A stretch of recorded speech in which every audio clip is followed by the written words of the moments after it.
Wir haben fast 2 Jahre drauf gewartet, auf diesen Tag heute. Und heute ist es endlich soweit. Wir werden jetzt gemeinsam einen Rundgang durch Hogwarts starten, einen fertigen, tiefenentspannten Genießen-Rundgang.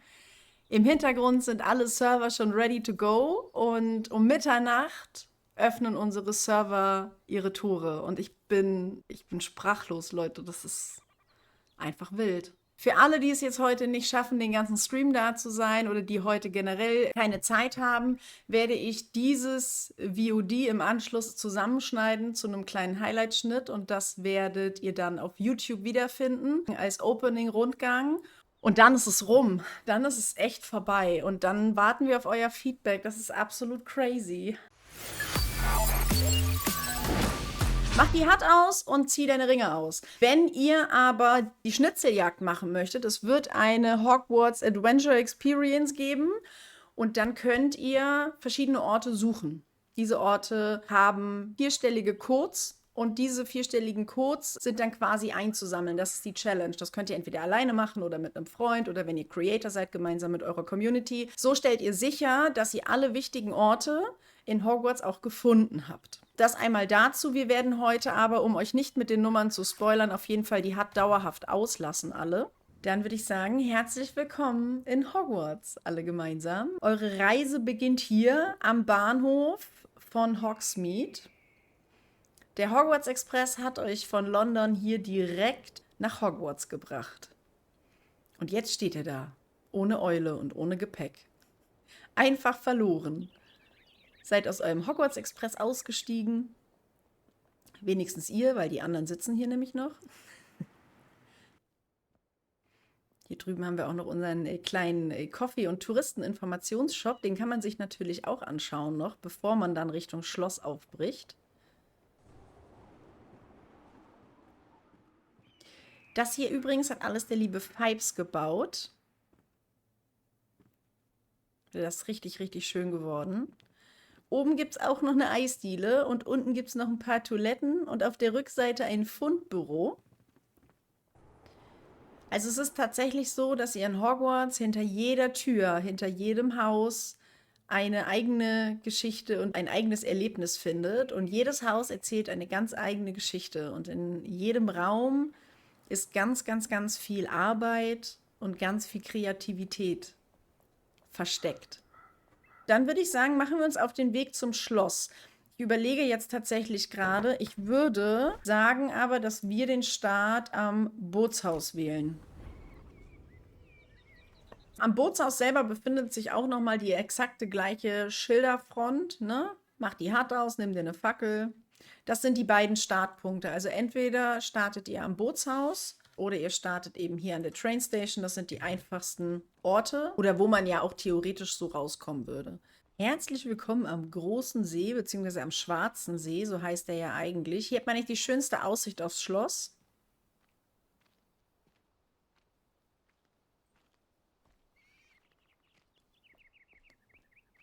Diesen Schwarzen See zu bauen war auch ein Riesenakt, ne? Das war eine Woche harte Arbeit mit allen gemeinsam. Ausschachten, Wanne bauen, ausmessen, Wasser rein, Schweizer Käse, Wasser raus, nochmal Löcher stopfen. Das war wild.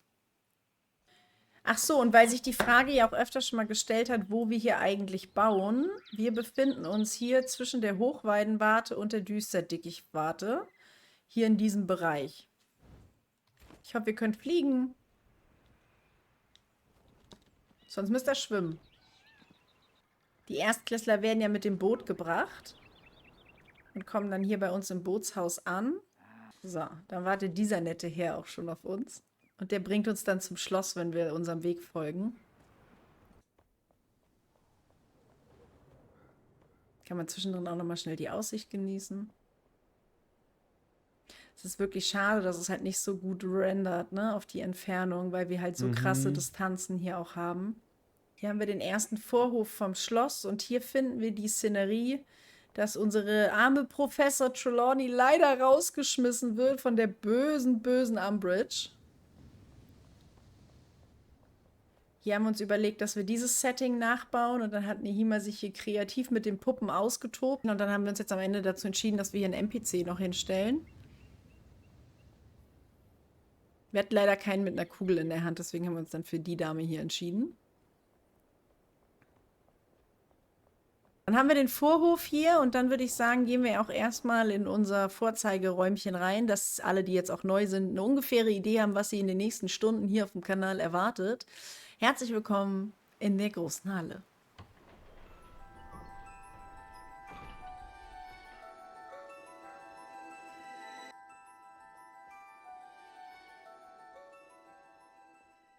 Fun Fact zur großen Halle übrigens. Dieser Raum wurde insgesamt in beiden Projekten, die wir ja gemacht haben, 6-mal gebaut, bis sie nun ihre finale Form so hat, wie sie heute aussieht. Da mussten wir sehr, sehr, sehr viel schwitzen, Basen und ich. Und am Ende hat dann der liebe Emerion, als der Patch kam, dass man so Essen platzieren konnte und so weiter, hat er dann sich hier hingestellt und hat wirklich alles mit Essen befüllt, die Tafel reich gedeckt. Das heißt, sowohl jeder Krug hier hat noch mal ein Milchglas drin und so weiter. Und hier ist auf jeden Fall eine sehr, sehr festlich gedeckte Tafel.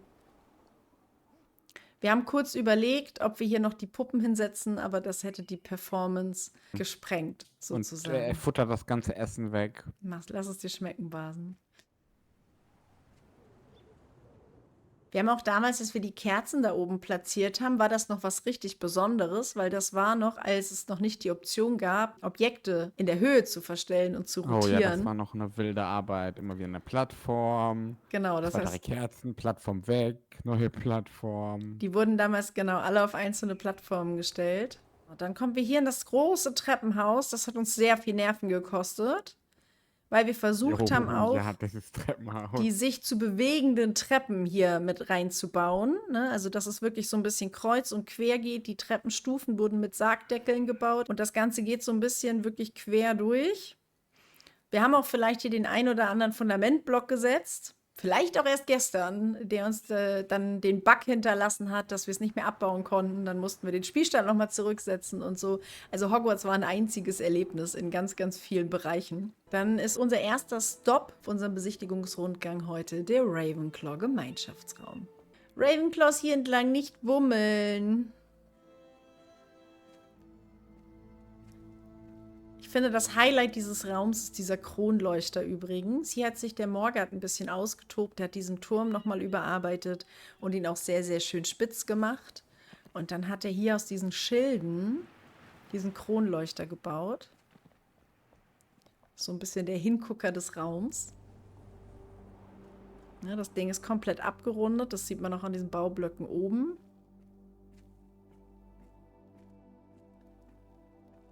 Dann haben wir hier oben quasi noch ein paar Schlafoptionen mit reingestellt und reingebaut.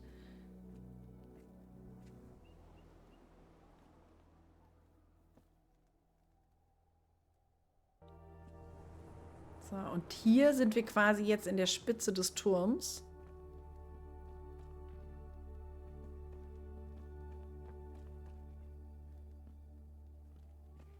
Also für mich persönlich ist das auch der absolute Dächer- und Turmbau-Albtraum.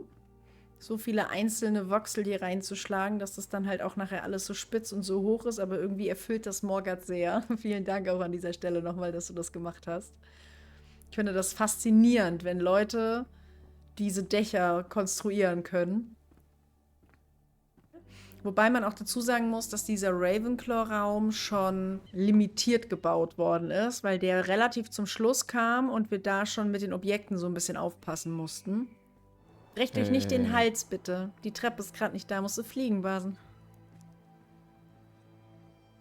Ja, wie soll man denn da ordentlich hinkommen? Du kannst warten, bis die Treppe rüberkommt, aber das könnte ein bisschen dauern. Ich wollte gerade sagen, ich habe den Weg gefunden.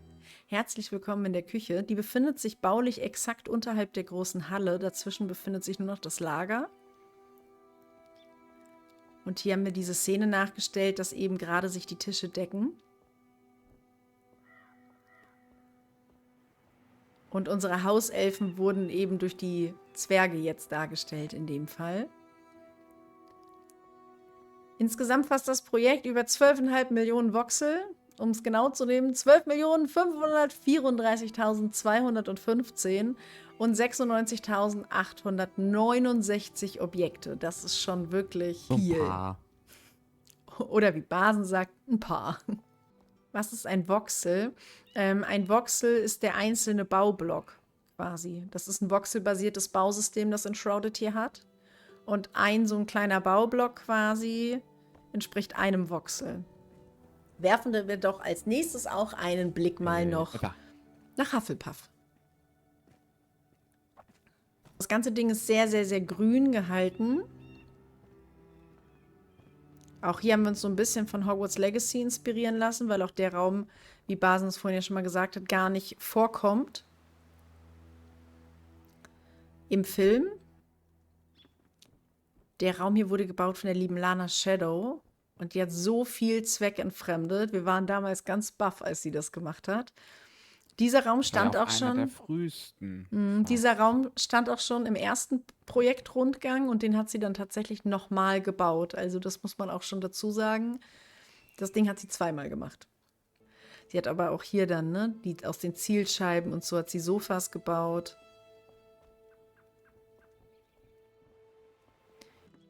Wir haben halt grundlegend in dem Projekt super viel zweckentfremdet, ne? Regale zu Tischen. Wir haben aus irgendwelchen Tellern irgendwelche Schlagzeuge gebaut. Und Tischkicker, die zeigen wir euch später noch. Klaviere, was haben wir noch? Ganz, ganz, ganz viel Zeug, was halt zweckentfremdet wurde. Bin immer wieder erstaunt, was man in Enshrouded machen kann. Ganz genau. Das geht uns auch jedes Mal so. Insgesamt waren hier über 30 Personen am Werk und irgendwie kam dann immer jemand und hat gesagt, oh, hast du das schon mal ausprobiert? Und meinte nicht, wir können so vielleicht.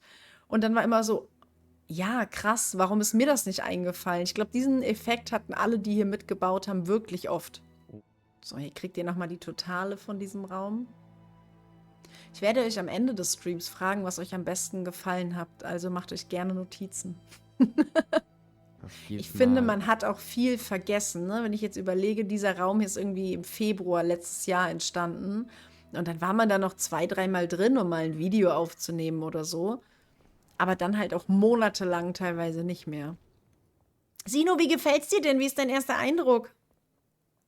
Ich bin total begeistert von dem Raum hier. Also wirklich wahnsinnig. Richtig, richtig gut. Bitte nicht bummeln und die Türen hinter sich wieder schließen. Hallo? Ich verliere die immer. Ich war am falschen Ausgang, Entschuldigung. Ein schlechter Touristenführer. Okay, wir machen ein Quiz. Was glaubt ihr, was befindet sich hier hinter?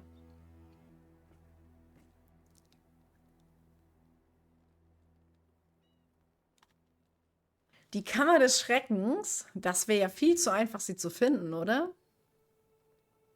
Zaubertränke sind es auch nicht. Wir gehen einfach mal rein.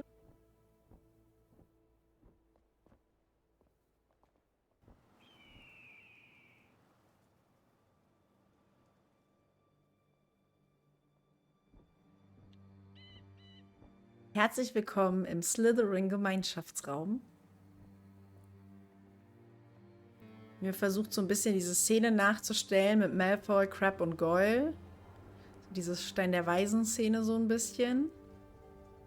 Und dann würde ich sagen, gucken wir uns auf jeden Fall auch die Schlafsäle dazu noch an. Die sind nämlich auch eine Kunst für sich selbst. Wir beginnen mit dem Schlafsaal der Jungen. Diese werden ja auch nie gezeigt. Das heißt, hier dürfte auch eine ganze Menge kreativer Freiheit walten.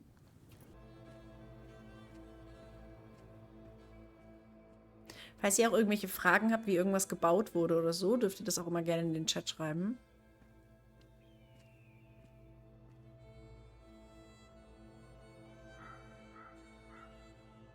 Diese Räumlichkeiten, die ihr jetzt seht, wurden auch mehrfach gebaut. An denen hier wurde nämlich rumgebastelt, als wir das erste Mal das Spiel gecrashed haben. Das ist immer noch ein kleines Trauma, das hängen geblieben ist bei Nehima und bei Suki. Aus den Grabsteinen wurde hier das Himmelbett gezaubert. Ist das Eis, was aus den Schlangen kommt? Ja. Genau.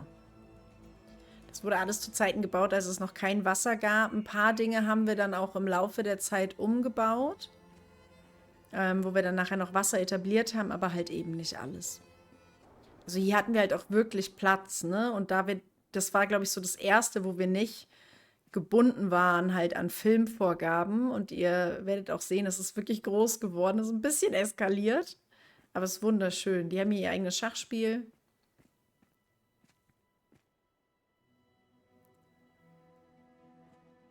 Ich glaube, hier wurden auch noch irgendwelche geheimen Verstecke eingebaut.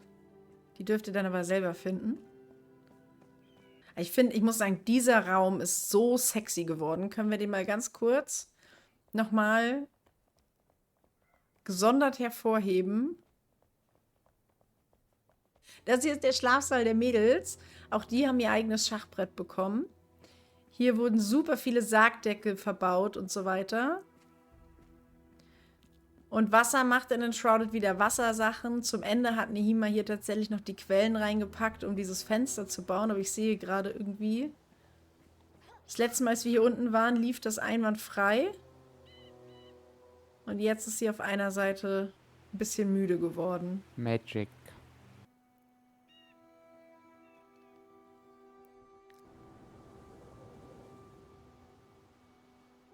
Hier geht es dann auch nochmal weiter. Es kann auch durchaus sein, dass ich heute Abend hier jetzt mit euch durchgehe und es gibt dann immer noch mal einen Raum und noch einen geheimen Raum. Und wenn ihr das dann aber als alles dann auch auf eigene Faust erkunden könnt, dann werdet ihr bestimmt noch weitere Banner finden, hinter denen weitere Räume versteckt sind, Geheimtüren, Falltüren und so weiter und so fort. Okay, das war unser kleiner Exkurs zu den Slytherins. Jetzt fehlt uns hier eigentlich nur noch ein einziger Gemeinschaftsraum, nämlich der Gryffindors, aber der muss noch einen kleinen Augenblick auf sich warten lassen. Wenn unsere erste Zaubertrankstunde ruft. Und wir wollen Professor Snape nicht warten lassen. So, bitte nicht bummeln, ihr zwei. Wenn wir zu spät kommen, kriegen wir Ärger. Dann müssen wir nachsitzen. Ich möchte nicht in den verbotenen Wald zum Nachsitzen. So, ich hoffe, lieber Chat, der Wiedererkennungswert ist da. Hier befinden wir uns im Zaubertränke-Klassenzimmer vom lieben Professor Snape. Okay, lieb ist, streicht das lieb, aber ich habe nie erwartet, den noch fertig zu erleben. Irgendwie sowas. Das hier war auch einer der Räume, der schon im Aufbau war, beziehungsweise in der Dekoration war, als das erste Mal der Spielstand gecrashed ist. Und auch diese Regale wurden öfters als einmal eingerichtet. Wie man den Ruhm aus Flaschen zieht und sogar wie man den Tod verkorkt. Das lernt ihr hier ganz genau. Hier befinden sich über 2500 platzierte Tränke. Also sowohl hier im Klassenzimmer als auch in Snapes Büro. Hier im Büro finden wir auch die Szene von Snape und Harry, wo er lernen muss, seine Gedanken zu kontrollieren. Oh. Leider gibt es keine schwarzen Haare in Enshrouded, aber ich finde, ihr könnt euch Harry hier trotzdem in seinem Schlafanzug gut vorstellen, hoffentlich.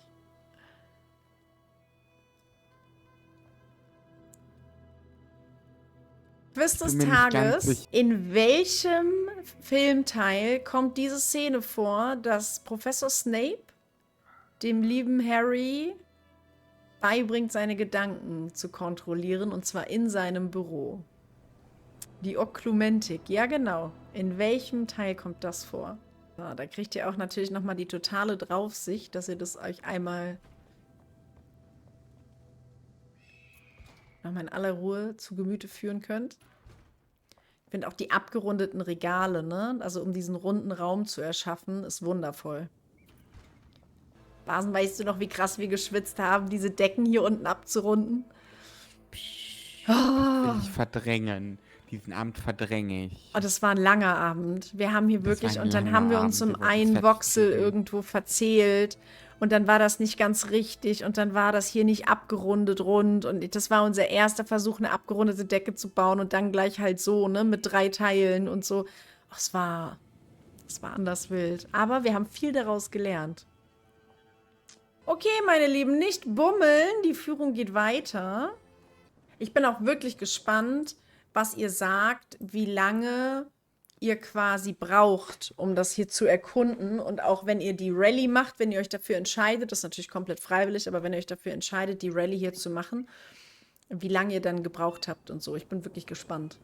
Ansonsten findet ihr hier unten in den Kerkern ganz viele Flure und Flure und Flure. Und selbst wir, die es selbst gebaut haben, verlaufen uns hier unten.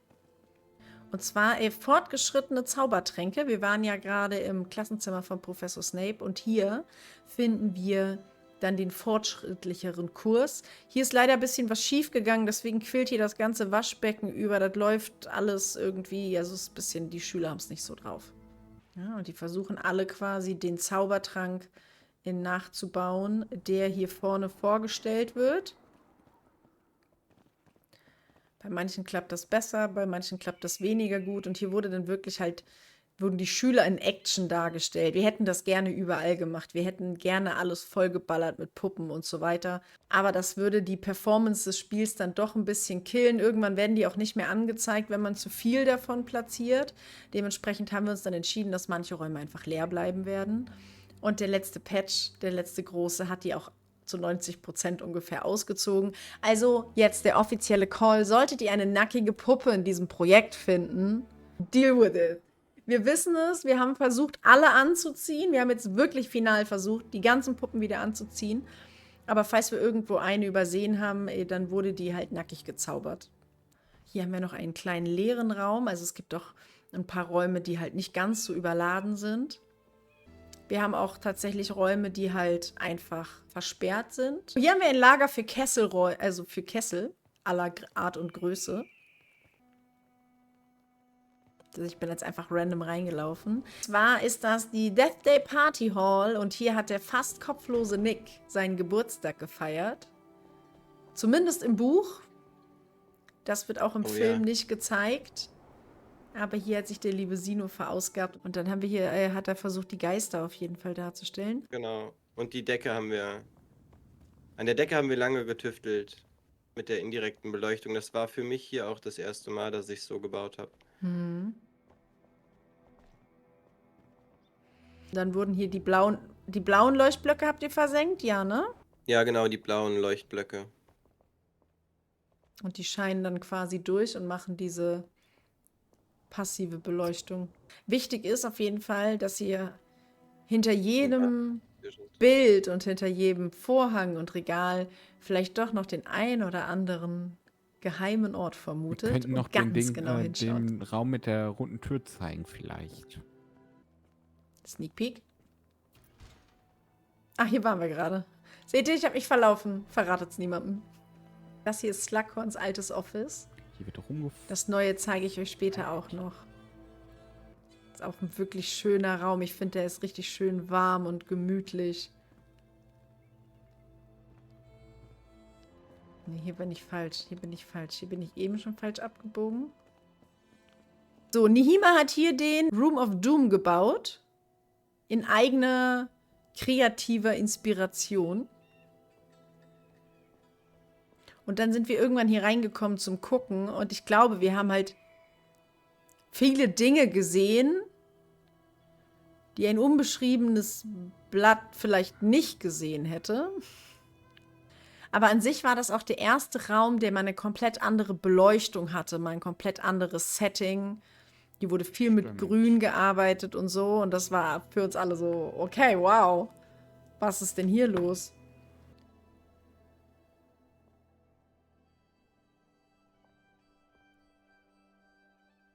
Wir befinden uns hier auf der wackeligen Holzbrücke von Hogwarts. Und was ihr hier seht, ist der Versuch von Nehima und mir, Sprengmeister zu werden. Das ging echt nicht gut aus. Oh mein Gott, ich bin runtergefallen. Ich bin runtergefallen. Ich wollte es euch mal von unten zeigen. Natürlich, ich bin mit Absicht gesprungen. Das hier unten ist die Szene, wo die Holzbrücke im letzten Teil gesprengt wird. Zum Angriff sozusagen. Wir haben überlegt, wie stellen wir das nach? Wir wollten eigentlich diese Brücke bauen und in die echte Welt übergehen lassen, aber aufgrund der Baugebietsgrenzen und des nicht existierenden 11. Altars, den wir uns sehr gewünscht hätten, mussten wir hier kreativ werden. Und dann kam die Idee auf, okay, komm, lass uns dieses Ding einfach gesprengt darstellen, weil die fliegt ja am Ende mit dem Zitat so richtig bumm, ja, so richtig bumm, auch einfach in die Luft. Und dann wurde hier das quasi einmal nachgestellt. Und ich finde, das ist überragend geworden. Und dann wurden einfach diese ganzen Teile und die Bäume sind bis hier runter umgestürzt. Das ist wirklich, wirklich schön geworden. Die Frage ist jetzt nur, wie ich da wieder hochkomme. Wie lange habt ihr daran gebaut? Über 6000 Stunden. Insgesamt mit über 30 Personen. Ab zum Glockenturm. Ja, also wir haben am 3. Januar 2025 angefangen und heute um Mitternacht sind wir offiziell fertig. Also Basen hat heute Morgen hier noch korrigiert. Also kurze Sneak Peek zu unserem Glockenturm. Oh, sieht so hübsch aus. Guck mal. Allein dieser Innenhof ist schon überragend. Und hier oben findet ihr die Uhr von Miyata Mike. Die besteht aus über 500 Geschenken und Bechern und Kelchen.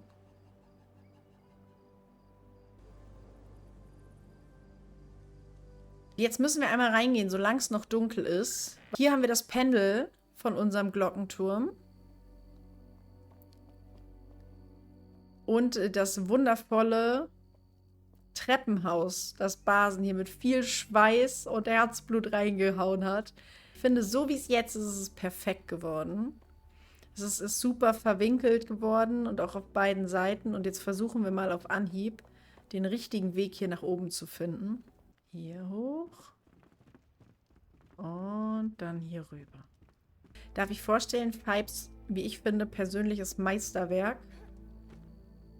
Das Uhrwerk. Ist richtig schön geworden.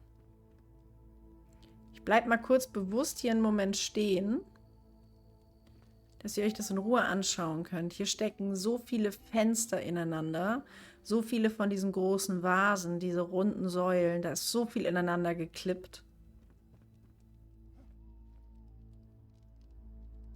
Dieser Glockenturm ist eigentlich das perfekte, bezeichnende Beispiel dafür, dass es halt eine riesige Community war, die diesen Bereich hier so magisch gemacht hat, weil wir haben draußen die Uhr von Miyata Mike, dann haben wir von Nehima den Innenhof und diese Brückensprengsache, ne? Ich habe das Grundkonstrukt gebaut, auch hier von diesem Glockenturm quasi, und Basen hat hier drin dann auch noch nachträglich diese ganzen Treppenhäuser reingezimmert, Fibes hat hier das Pendel gemacht und oben das Dach drauf gezimmert, und wenn wir jetzt hier weitergehen, dann landen wir im Krankenflügel. Den hat die liebe Nele eingerichtet und hat hier, das finde ich auch so cool, die Zeitumkehrer-Szene dargestellt mit Hermine. Und dann hat sie so Suppenkellen aus dem Spiel genommen, um diese Uhr darzustellen.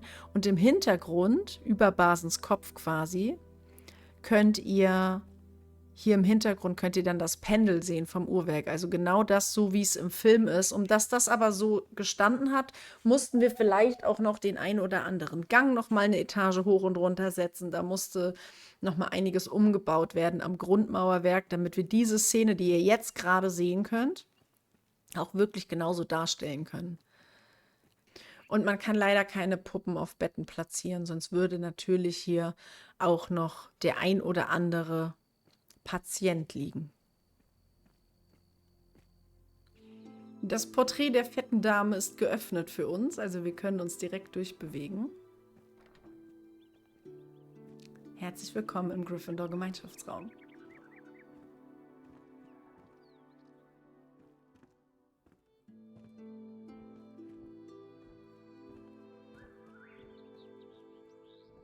Der ist auch richtig gut geworden.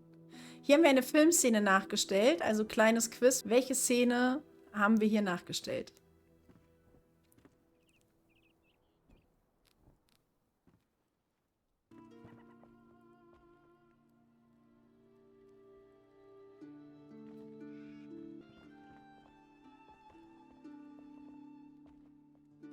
Hier haben wir den jungen Schlafsaal. Da haben wir versucht, die Himmelbetten so gut es geht irgendwie darzustellen. Da hat Samtdrache sich sehr kreativ ausgetobt. Ich finde, es ist wundervoll gelungen. Auch hier wurde einiges geklippt.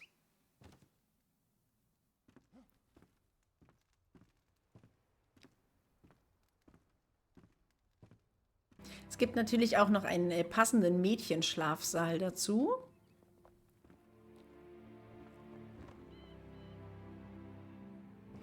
Ja, die Teppichblöcke haben farblich auf jeden Fall viel gerissen.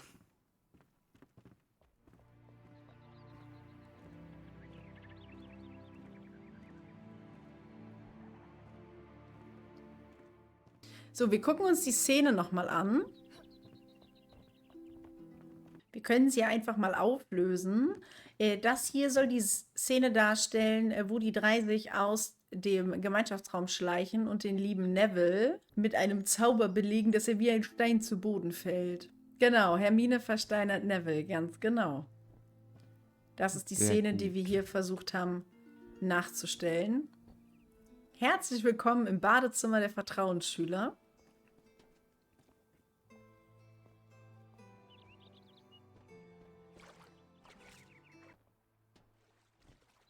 Da kam auch dieser Obsidian-Block gerade mit dem Patch, als wir das gebaut haben. Der musste dann natürlich direkt etabliert werden und getestet werden. Der hat hier wirklich super reingepasst.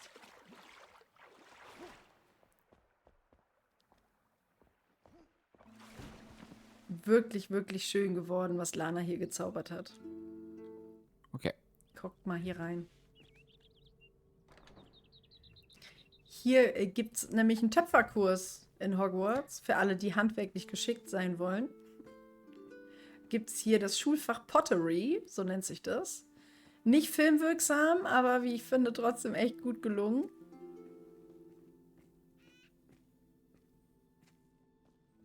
Das ist ein random Klassenzimmer. Kein bestimmtes Schulfach. Aber guck mal. Jetzt, Pudding einfach mal eben schnell einen Drachen an die Decke gezimmert. Es sind halt auch so viele Gänge, ne? Auch die Gänge, finde ich, darf man halt nicht außer Acht lassen. Was hier stundenlang Säulen, Deckenabhängungen, passive Beleuchtung reingezimmert wurde. Das ist wirklich unfassbar. So, hier haben wir einen kleinen Duellraum zum Beispiel. Den habe ich jetzt nicht gemeint, aber an dem sind wir jetzt zufällig vorbeigekommen. Hier wird sich duelliert. Haben wir hier von der lieben Mini Baileys eingerichtet ein zerstörtes Klassenzimmer. Auch einfach random, nicht filmwirksam oder so. Aber das ist wirklich richtig gut geworden. Sie hat doch den Außenteil, die Fassade so weit runtergewirtschaftet, nenne ich das jetzt mal, und so zerstört schon dargestellt, dass man unschwer erkennen kann, was sich dahinter befindet. Hier scheint irgendeine Schulstunde ein bisschen schief gegangen zu sein.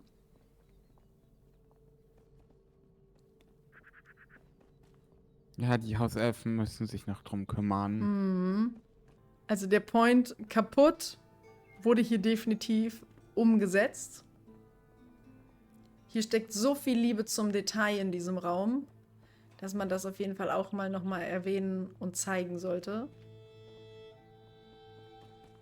Also bringt viel Zeit mit, wenn ihr hierher kommt. Viel, viel, viel Zeit. Oh, Hier ja, haben wir das so eine auf alle Fälle. Hängebrücke und hier können wir mal so ein bisschen uns die Außendimensionen nochmal angucken. Also rendert jetzt nicht optimal, aber das war, wo wir jetzt drin waren, war alles der Südflügel des Schlosses, also dieser Teil quasi. Und uns bleiben jetzt noch 2 weitere Teile plus Hogsmeade, Quidditch-Feld und verbotenem Wald. Wutschen und Wedeln, das war auch cool. Ich hatte wirklich Spaß, den Grundbau zu machen und die Grobdeko. Und das war schon cool. Das sah schon echt so, das ging in die richtige Richtung, ne? Und dann kam Suki und hat mal eben schnell gezaubert.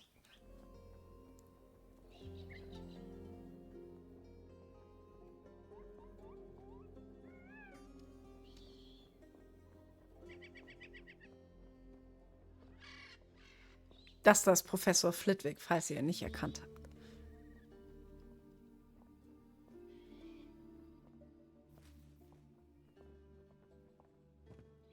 Dann haben wir versucht, die Federn auf den Tischen zu platzieren. Das war auch gar nicht so einfach, wa? Um das Wutschen und Wedeln hier zu lehren.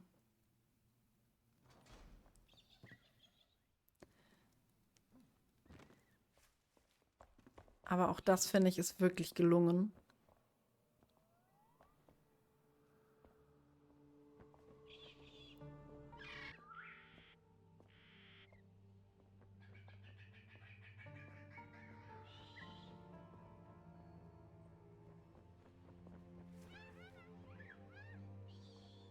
Guck mal, hier ist Mrs. Norris übrigens.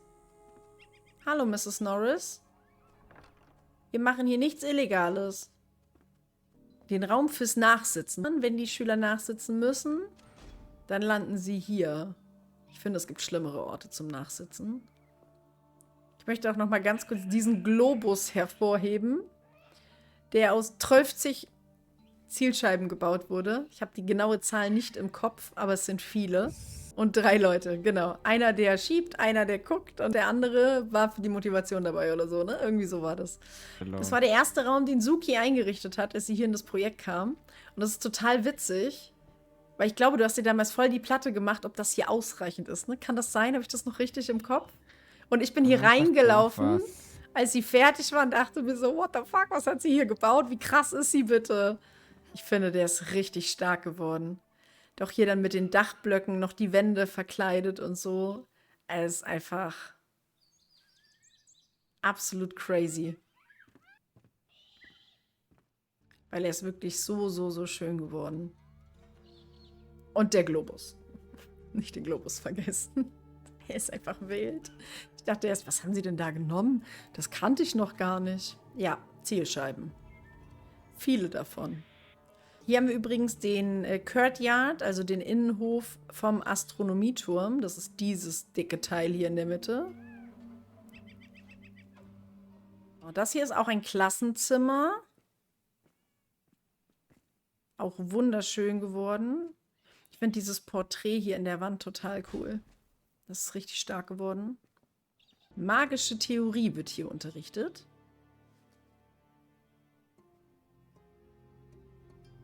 Hier zum Beispiel auch, ne, das ist so ein Bilderrahmen und da stecken einfach sehr viele offene Bücher drin, um ein neues Bild zu erschaffen sozusagen. Das sind halt auch echt so Ideen, da muss man erstmal drauf kommen. So, dann haben wir noch Verwandlung. Hier unterrichtet Professor McGonagall. Wo ist denn... Da! Professor McGonagall hat noch Pause. Guck mal hier. Da ist sie. Du solltest auf dem Schreibtisch sitzen, aber du bleibst einfach nicht da frech. Also stellt euch vor, dass sie hier sitzt, okay? Wenn die kommt, dann sitzt sie hier auf dem Tisch und starrt euch an. Das möchte ich echt mal anmerken, ne? Jeder Einzelne, der hier mitgebaut hat, wir können so stolz sein auf das, was wir hier geschafft haben. Das ist einfach nur crazy. Hier befindet sich das Büro der Kräuterkundelehrerin, Professor Sprout. Das ist bewusst sehr grün gehalten auch und grenzt an den Kräuterkunde-Klassenraum. Den findet ihr jetzt hier.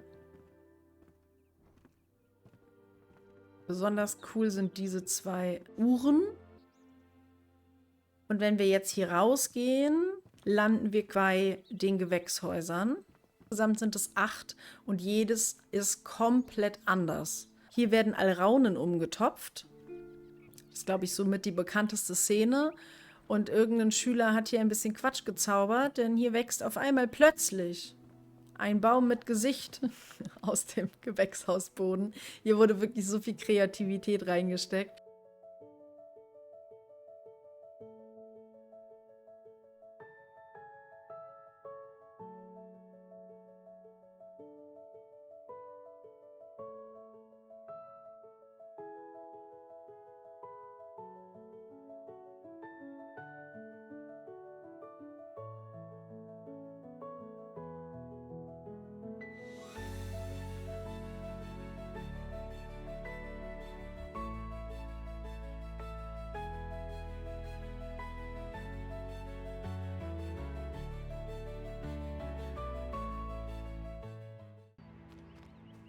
Mit Aussicht aufs Quidditch-Feld. Das ist ja ein geiles Fenster, das kannte ich jetzt wirklich noch nicht. Überraschung. Nima, du hast mich tatsächlich so einige Male in diesem Projekt überrascht. Und dann haben wir hier hinter der Tür, hat Umbridge ihre Dekrete an die Wand genagelt. An die sich natürlich jeder, der uns hier besucht, auch halten muss. Also studiert die schön eifrig. Hier haben wir einen kleinen Studentenshop. Ne, falls denen mal was ausgeht und so. Das ist wichtig. Können sie hier Nachschub kaufen, Geburtstagsgeschenke und so. Ein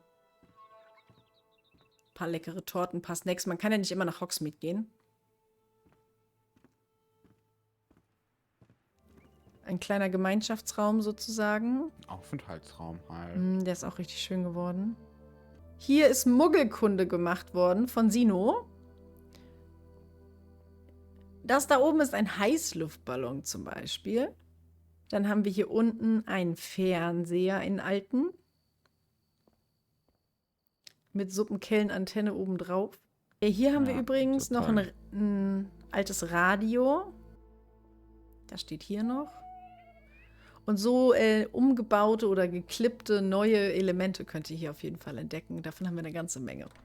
Die Pflege magischer Geschöpfe wartet noch auf uns.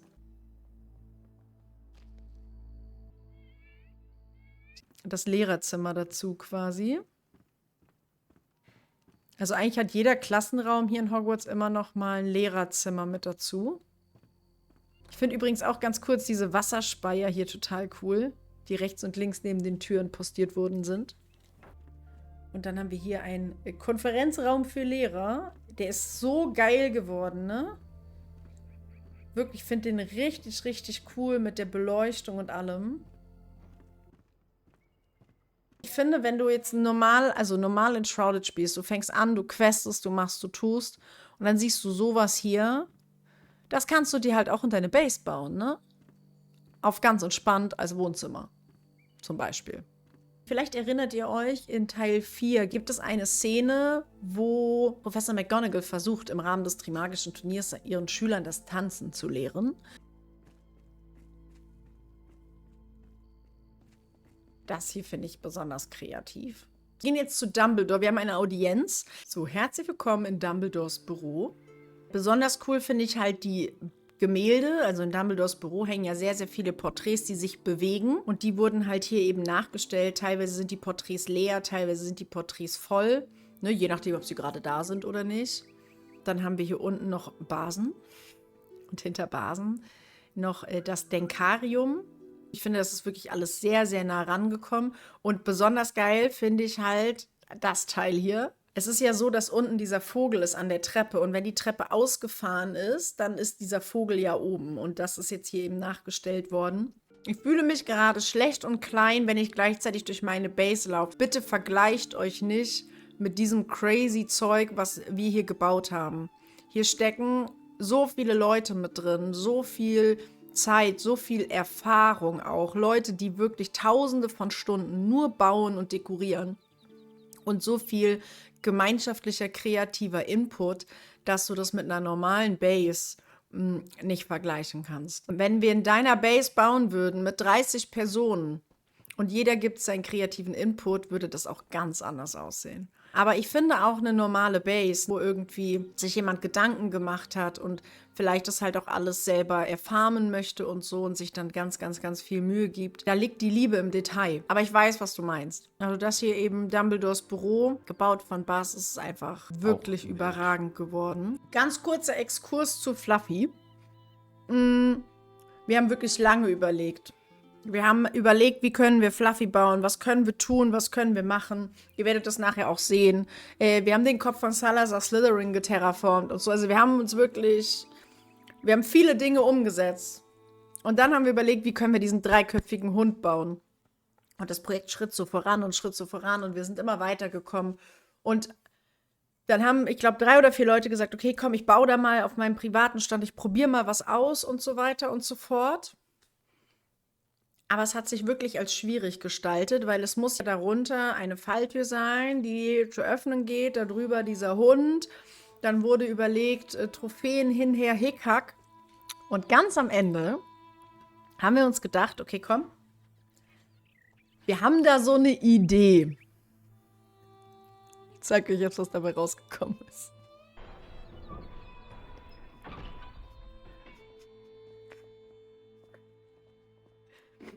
Darf ich vorstellen? Fluffy. Das ist dumm. Wir haben wirklich echt alles umgesetzt gekriegt, ne? Aber Fluffy war für uns alle gesammelt, wie wir waren, der Endgegner. Und dann schrieb irgendwann Nehima was, glaube ich. Sag mal, können wir Fluffy nicht einfach so machen? Und ich fand es irgendwie witzig. Eigentlich wollten wir den dann einfach nur auf so eine Erhöhung setzen, aber die Hunde bewegen sich leider. Man kann sie ja nicht fixieren. Wirklich traurig. Aber wir haben versucht, unser Bestes zu geben. Das hier, als auch der Zugang zur Kammer des Schreckens, kann euer direkter Tod sein in Hogwarts, wenn ihr nicht aufpasst. Weil Dumbledore hat es gesagt. Er hat gesagt, geh nicht dahin, öffne nicht die Tür, außer du wirst eines grausamen, schlimmen Todes sterben. Und da müsst ihr euch durchkämpfen durch diese Pflanze und dann landet ihr hier unten. Und dann könnt ihr euch hier euren Besen schnappen und versuchen, die fliegenden Schlüssel hier oben. Ich hoffe, man sieht das on Stream, weil es ist doch relativ dunkel hier. Könnt ihr versuchen, den richtigen Schlüssel für die Tür zu finden. Aber wenn ihr Glück habt, war jemand vor euch da und hat die Tür bereits geöffnet. Dann müsst ihr nicht extra nach diesen Schlüsseln suchen. Und um zum Stein der Weisen zu gelangen, müsst ihr euch natürlich dann erstmal auch noch einer aufwendigen Partie Schach widmen.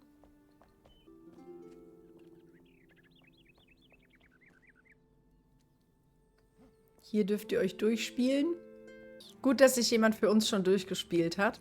Im Film sieht man das nicht, aber im Buch ist es so, dass sie dann sich noch durch die Tränke probieren müssen und ein Rätsel lösen müssen. Um eben durch das Feuer gehen zu können, müssen sie den richtigen Trank trinken, um dann letzten Endes in der von Spooky gebauten, wunderschönen Halle zu stranden, in der sich der Stein der Weisen befindet. Und natürlich auch der Spiegel. Dann könnt ihr euch vor den Spiegel stellen und euch fragen, wo ist der Stein? Wo ist mein Code für die Harry Potter Schnitzeljagd hier durch Hogwarts?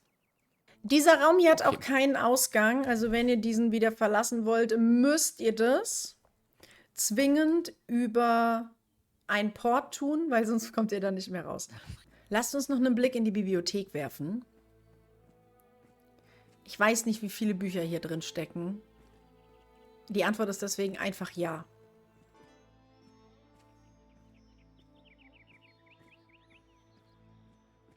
Ja, diese Bibliothek hat halt so viele Gänge, die einfach dann auch komplett bis unters Dach vollgestopft sind mit Büchern. Hier gibt es eine verbotene Abteilung, die ihr dann später auch noch entdecken könnt. Diese Bibliothek ist gebaut auf 2 Etagen und hat hier halt auch noch so eine Separés und so. Also wir haben uns da richtig viel Gedanken zu gemacht, wie wir das cool machen könnten. Im Film selber gibt es nur eine einzige Szene, die in der Bibliothek irgendwo in England gedreht wurde oder so. Und man sieht sonst halt gar nichts davon. Das heißt, auch hier steckt dann ein bisschen kreative Freiheit drin. Hier zum Beispiel aus den Regalen und so wurden halt so Schreibtische gemacht. Hier wurden so viele Stunden reingesteckt, um diese Bücher da reinzustellen auch.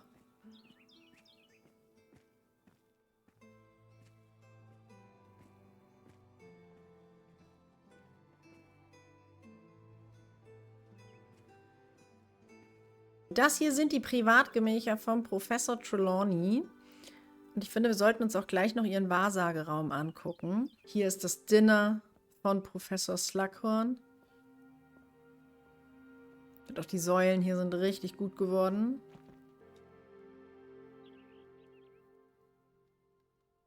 Da wurde tatsächlich versucht, in sehr wenig Platz sehr viel reinzukriegen, aber dafür ist es wirklich gelungen.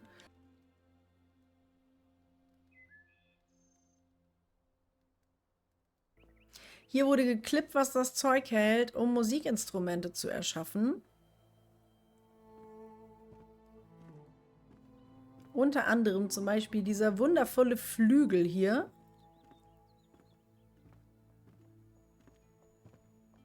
Dann ist hier noch eine Harfe. Hier dirigiert jemand den Froschchor. Könnt ihr das erkennen? Guckt mal. Ich finde diesen Froschchor so niedlich. Also, hier, meine Damen und Herren, sehen Sie ein Harmonium. Für alle, die nicht wissen, was das ist, fragt Wikipedia. Also, hier ist das Klassenzimmer für magische Geschichte von Nehima und Suki. Es ist echt schön. Den hatte ich auch schon wieder nicht mehr auf dem Schirm, ne? Den Raum hier. Wow, ich auch nicht. Ach, Ah ja, das war der cool. Kunstraum hier von Sino noch. Der war auch schön. Der ist richtig schön geworden. Ich glaube, ich habe mir Hast du dir den hab überhaupt ich mir schon nie angeguckt? angeguckt. Na, dann wird's aber Zeit, Basen. Glaube ich. Hier haben wir auch noch Wahrsagen mit Holz.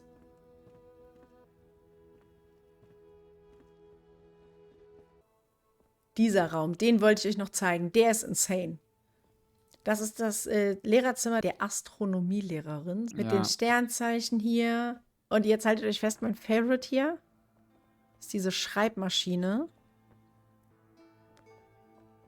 Also falls jemand eine Idee braucht, wie man eine Schreibmaschine in eine Shrouded braucht, dann macht jetzt einen Screenshot. Und hier oben haben wir noch ein kleines Boot, eine Kuckucksuhr und einen Sextanten. Ich finde diesen Raum wirklich so, so gelungen. Guckt mal, ich erkenne ihn wieder. Ich hoffe, ihr auch, Chat. Und hier hat Nehima dann noch so 1, 2, 3 Tassen hingestellt. 500.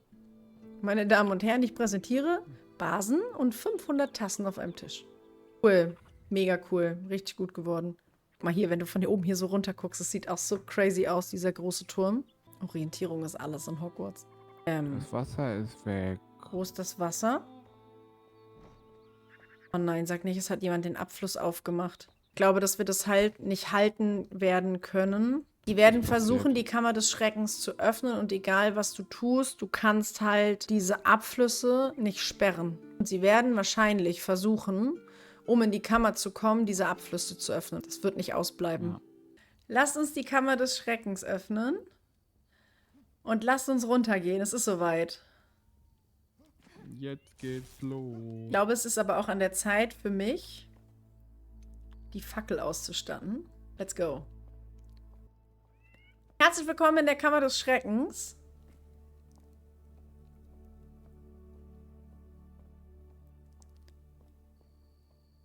Wir hatten auch so Glück, dass diese Schlangen ins Spiel kamen. Im ersten Versuch waren die geterraformt, das war wild. Das hier war auch so eine Terraforming-Höchstleistung einfach. Den Kopf von Salazar Slytherin. Ey, das ist das Werk vom lieben Tronxy übrigens. Und das Ding ist halt auch echt riesig, ne?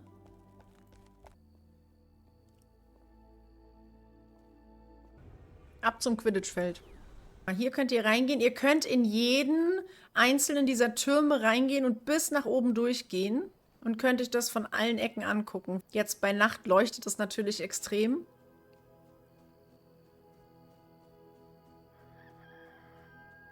Aber das ist auch richtig, richtig nah, finde ich, am Original. Das ist wirklich gut gelungen.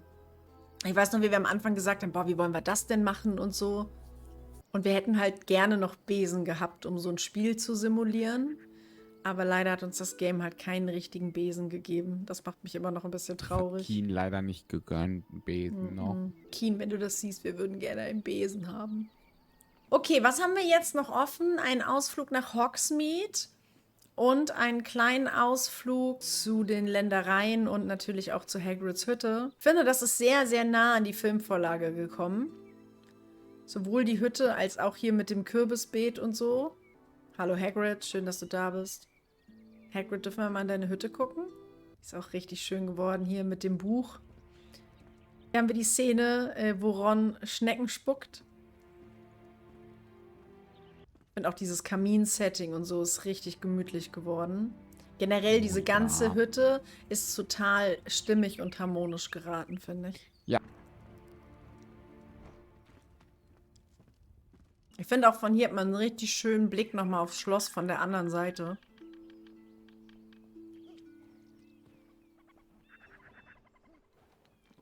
Hier haben wir den Glockenturm mit der gesprengten Brücke, die wir ganz am Anfang gesehen haben. Da drüben haben wir vorhin angefangen. Also eigentlich haben wir da hinten angefangen, am See, aber dann waren wir dort. Und hier haben wir die Eulerei. Und jetzt können wir innen auf jeden Fall noch einmal hochgehen, weil das wunderschöne Augenmerk hier in der Eulerei sind tatsächlich die ganzen Eulen. Am Anfang wollten wir die hier in so, ja, wie Art Käfige sperren, aber die buggen da raus. Deswegen mussten wir improvisieren und sind dann hier bei diesen süßen Eulen gelandet, die jetzt überall in der Eulerei verteilt stehen, in ihren einzelnen Fächern und darauf warten, die Post von A nach B zu bringen. Also wenn man das wäre auch so eine Funktion, die ich mir von Keen wünschen würde, dass man halt diese Tiere wie die NPCs auf 0 Meter Radius einstellen kann, dass die einfach genau da bleiben, wo sie bleiben sollen. Und nicht nur die Eulerei, also die Tiere an sich, sondern vor allem auch diese Dachkonstruktion, möchte ich auch nochmal hervorheben. Da hat Bass sich auch selbst übertroffen. Das ist ähnlich wie vorhin bei dem Oh ja, Ravenclaw-Turm. ist auch wildes Dach. Sage ich euch ehrlich, zieh den Hut davor, wenn man das beherrscht. Dann haben wir hier noch einen kleinen Außenteil. Ich kann ja mal hier aufs Dach raufhüpfen. Guck mal. Dass man das hier auch immer noch mal sieht, wie das dann nachher von außen aussieht. Das ist quasi die Profi-Dachkonstruktion. Und hier hinten sehen wir unser nächstes Ziel, nämlich Hogsmeade. Es gibt halt noch so viel mehr als das, was ich euch jetzt hier zeige, ne? Wir haben einfach, das würde so den Rahmen sprengen. Deswegen am besten einfach selber raufhüpfen. Und dann erkunden, hinter jede Tür schauen. Gebäude für Gebäude. Ein kleiner Ausflug. Hierhin. Darf ich vorstellen? Fummelnden Fichte. Die peitschende Weide. Und das Auto der Weasleys ist leider in dieser Weide gelandet. Blöd gelaufen. Das hier, das Werk wurde konstruiert vom lieben It's Triple. Der hat sowohl das Auto hier reingesetzt, als auch, ich drehe mich mal kurz um, hier die peitschende Weide gebaut, die natürlich auch den Geheimgang in die heulende Hütte beinhaltet. Den werden wir heute aber nicht gehen, den dürft ihr ganz alleine finden. Aber so sieht das Endkonstrukt auf. Und ich finde, es ist wirklich sehr, sehr nah rangekommen ans Original. Das auf alle Fälle. Man muss ja auch dazu sagen, dass Triple jemand ist, der halt von Harry Potter keine Ahnung hat. Der hat das nie gesehen. Und der hat einfach von mir Bildvorlagen gekriegt und hat gesagt, habe ich gesagt, so muss es aussehen. Und das ist dabei rausgekommen. Also ich finde das schon mega stark. Und nicht nur das hat er gebaut, er hat uns auch noch einen Friedhof gebaut und die heulende Hütte.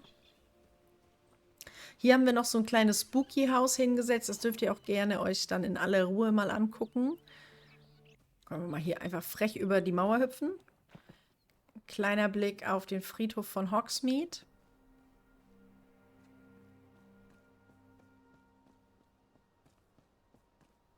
Hat auch, finde ich, einen guten Vibe bekommen.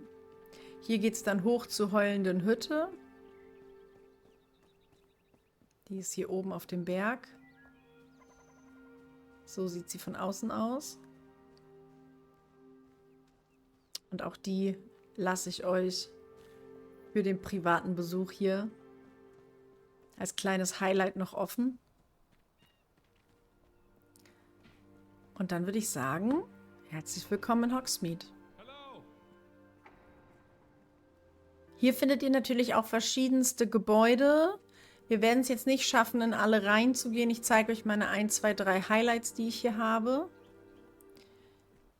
Da gehören zu Mr. Ollivanders, der Honigtopf und Zonkos Scherzartikelladen und der Eberkopf sowie die 3 Besen. Also eigentlich sind es 5 Gebäude.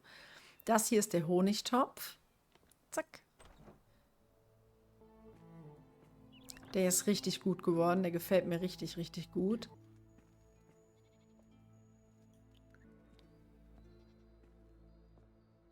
Kurzer Blick in den Schriftrollenladen.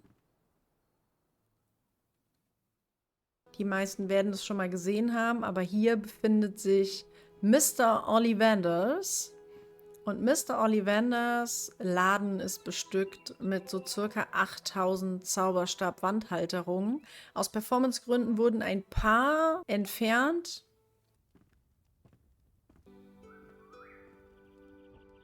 Das hier sieht von außen schon so crazy aus. Das sind die 3 Besen. Da können wir auch einen ganz schnellen Blick noch reinwerfen. Das Dach hier wurde zum Großteil von Amerion gebaut.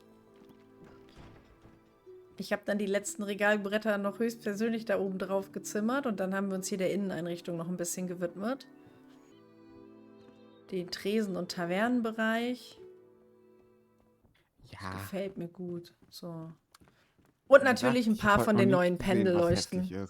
Wir sind super addicted zu den neuen Pendelleuchten, die wir jetzt im Folgeprojekt auf jeden Fall auch in Masse geben.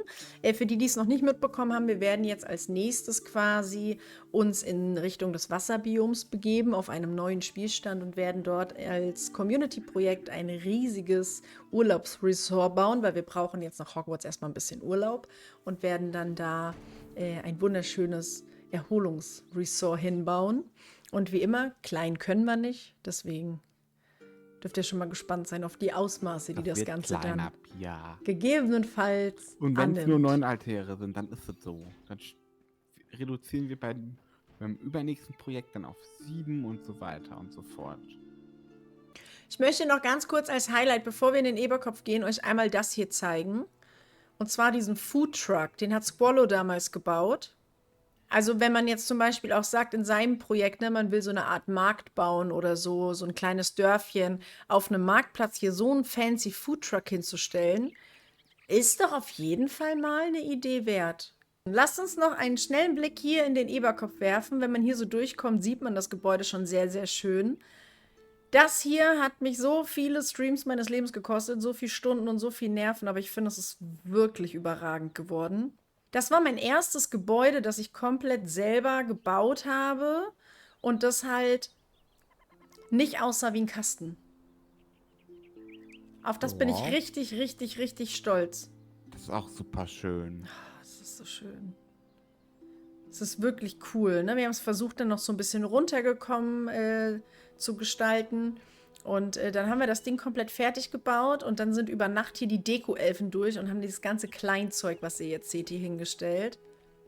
Meine Highlights, bisschen off-topic of Hogwarts, aber guckt mal, ein Tischkicker. Ja, dann haben wir hier das halt versucht, so ein bisschen kaputt aussehen zu lassen auch. Hier hinten haben die Todesser ein Separé.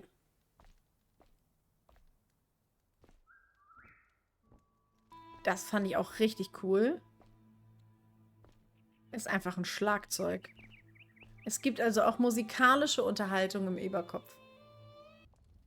Und hier geht's dann raus zu Zonkos.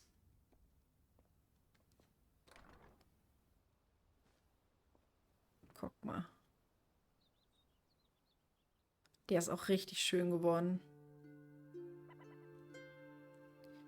Der wurde gebaut von Pudding auch. Totig Pudding hat ihn gebaut. Ja, auch nach Bildvorlage quasi. Und ich finde, der ist richtig, richtig schön geworden. Der ist dir wirklich gut gelungen, Pudding. Ich freue mich schon sehr zu sehen, was du in unserem Folgeprojekt so zauberst. Ich Warte stehe im auf Wald mich. und ich sehe den Wald vor lauter Bäumen nicht und dich auch nicht. Wir gehen jetzt noch gemeinsam in den Wald. Wohin geht's? Immer der Nase nach.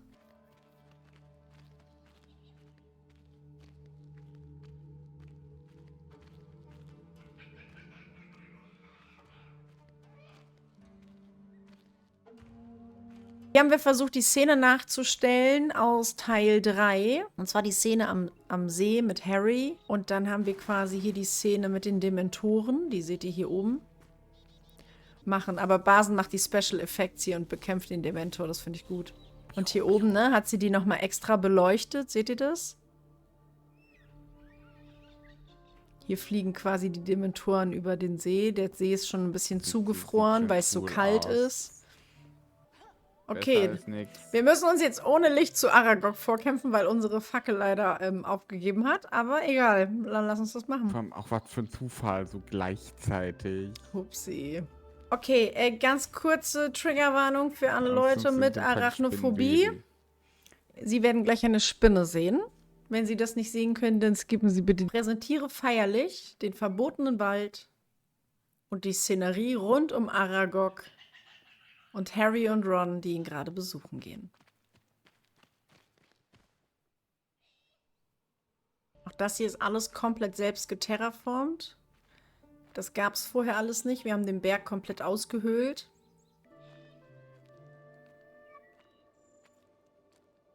Und für alle, die sich jetzt fragen, also das Ding wurde gebaut aus wirklich vielen Steinvasen. Hier vorne wurden 2 Dolche reingesteckt als Zähne. Und dann hat er die Der hier Körper ist ineinander zurück. gesteckt und hat daraus den Aragog designt. Den wichtigsten Punkt haben wir vergessen. Oh, Ich werde jetzt einmal die HUD anschalten. Es gibt unsere Hall of Fame. Die wurde im sehr, sehr großen Großteil von der lieben Nehima gebaut. Vielen Dank an dieser Stelle. Und zwar sind hier alle verewigt. Jeder, der mitgebaut hat. Wir haben hier oben einmal die liebe Nele mit ihrem Frosch vom Froschchor. Wir haben hier unten den Miyata Mike mit seiner Uhr. Dann haben wir hier den lieben Fipes mit seinem Zahnrad im Glockenturm. Hier oben haben wir Bass mit dem Phönix von Dumbledores Büro. Dann haben wir hier Nehima mit 1 Million Deko-Elementen. Hier unten haben wir Tronxy. Er hat den Kopf von Salazar Slytherin gebaut und ist natürlich unser Oberguru, was den Server angeht. Dann hat Morgard uns hier den großen Turm gebaut mit den Dächern. Mark hier oben hat uns, hier gibt es noch eine winzige Spinne. Ich weiß nicht, ob man das jetzt so gut erkennen kann. Hier, ne? Der hat uns die Spinne gebaut. Gurke und Ainsley, ne? Die haben ja hier unseren Honigtopf und so eingerichtet. Tommy noch und Sino, die waren auch ganz fleißig mit am Dekorieren. So, dann haben wir noch als weitere Dekorateure hier Flumina mit dabei. Oben haben wir Samtdrache, die hat den Gryffindor-Raum gebaut. Der liebe Ron, der unseren Server verwaltet hat, bevor wir jetzt umgezogen sind auf den aktuellen Server. Hier, ich bin das wandelnde Auge über dem Projekt. Dann haben wir hier oben den lieben Amerion, der das Dach der 3 Besen gebaut hat. Auch das ist hier quasi nochmal nachgestellt. Also ihr seht, in jedem Bild spiegelt sich nochmal ein bisschen das wider, was derjenige oder diejenige eben halt auch gebaut hat. Bei Basen stehen zum Beispiel eine Menge Blumen. Ihr könnt jetzt mal raten, warum. Ein Triple, der bei uns zu Gast war. Anni, auch eine wundervolle Creatorin, die hat bei uns den Blumenladen und den Bücherladen in Hogsmeade mit eingerichtet. Und wenn ihr jetzt ein Creator seid oder eine Creatorin, die sagt, ey, das ist ein geiles Projekt, ich hätte Bock mit meiner Community da durchzugehen, unsere Server gehen ja gleich um Mitternacht live, dann schreibt mir gerne, es wird einen zusätzlichen Creator-Server geben, wo ihr dann für eure Streams auch einen safen Platz habt, wo ihr dann mit eurer Community das Ganze erkunden gehen könnt. Gut, dann haben wir hier halt noch Gina, Squallow mit der Eulenidee und dem Foodtruck, auch ein super schönes Bild. Hier oben die liebe Suki mit ihrer Uhr und ihren anderen 8 Millionen Deko-Sachen, die sie gemacht hat. Sie hat auch super viel hier gemacht, definitiv. Ganz viele tolle Räume. Die Auri war mit dabei. Dann hatten wir hier oben Spooky. Spooky hat uns den Raum gebaut, wo sich der Stein der Weisen befindet. Pudding. Pudding hat hier auch noch ihr eigenes Porträt bekommen. Xelos, der hat bei uns beim Terraforming ganz, ganz fleißig unterstützt. Die liebe Lana, die ihr den ein oder anderen Kürbis in unserem Projekt hinterlassen hat. Unsere liebe Jeanette, die hat auch am Anfang ganz viel beim Terraforming geholfen. Dann hatten wir noch ein paar weitere Terraforming-Supporter und die liebe Ninja Kitty. Ja, Basen, ansonsten würde ich sagen, nimm Platz. Nee, Pia, es kann nicht sein. Lehn dich zurück. Ihr Lieben, Basen und ich haben uns in der Hall of Fame häuslich niedergelassen. Denn nicht nur unsere, sondern auch die Arbeit von allen anderen Hogwarts-Bild-Teammitgliedern ist hiermit offiziell beendet. Und jetzt ist diese Ära vorbei. Aber sie ist nicht ganz vorbei, weil wir werden ja ein Folgeprojekt machen. Und ich bin so dankbar, jeden einzelnen von euch kennengelernt zu haben. Ich werde jetzt noch richtig sentimental hier auf die letzte Minute. Es ist einfach crazy und ich bin so dankbar für jeden Einzelnen, der hier in seiner Freizeit einfach just for fun seine ganze Liebe reingesteckt hat.